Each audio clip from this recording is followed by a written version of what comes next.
Story time with Fergie and friends. Andrew, it's incredible that you're reading your book and you've come on Fergie and Friends, and so much love and thank you so much for helping children in the world. Well, thank you very much for inviting me to read a book to you all. This is Bumpkin the Goblin by myself. I hope you enjoy.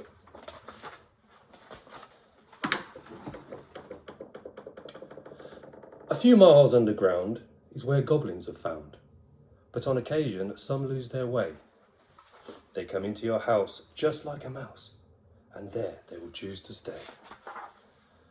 It started one night when I woke with a fright to the sound of a bump and a thud.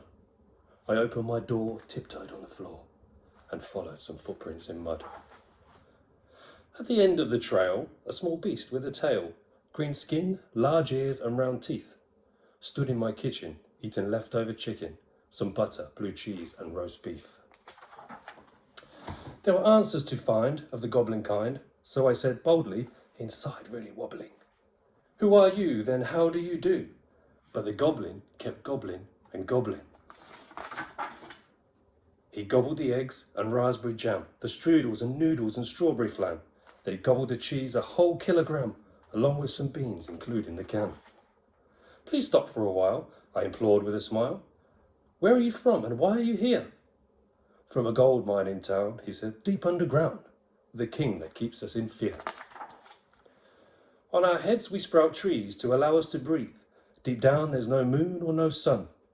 We work in the cold, mining for gold, only stopping when the king says we're done." "That's awful," I said. "No wonder you fled. Is there anything I can help you do?" "Well, yes, there's one thing," he replied with a grin, as he sipped on a glass of shampoo.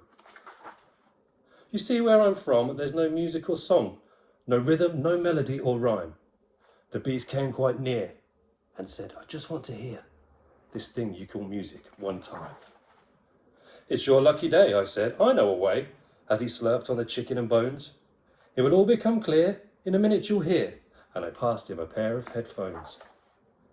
I played the CD and his face lit with glee as he wiggled and jiggled and listened. Catching each beat and tapping his feet, he yelled, "This is what goblins are missing." We played songs all night with the stars and moonlight, the backdrop to our living room dance floor. The night came to an end and he said, "Thanks, my friend. That was more than I could ever have asked for." "Time to go back to bed. Just 1 second," he said. "The name's Bumpkin. Will I see you tomorrow?" I smiled and said, "Yeah, I'm so glad you'll stay." And I gave him some music to borrow. I jumped into bed and laid down my head, tired from the dancing and jumping. No need to count sheep as I drifted to sleep, to the sound of my goblin a-humming. So that's what I know, and that's all for now, though. There's one last thing to go through. If you wake to a mess, I'd say definitely yes. You might have a goblin or two.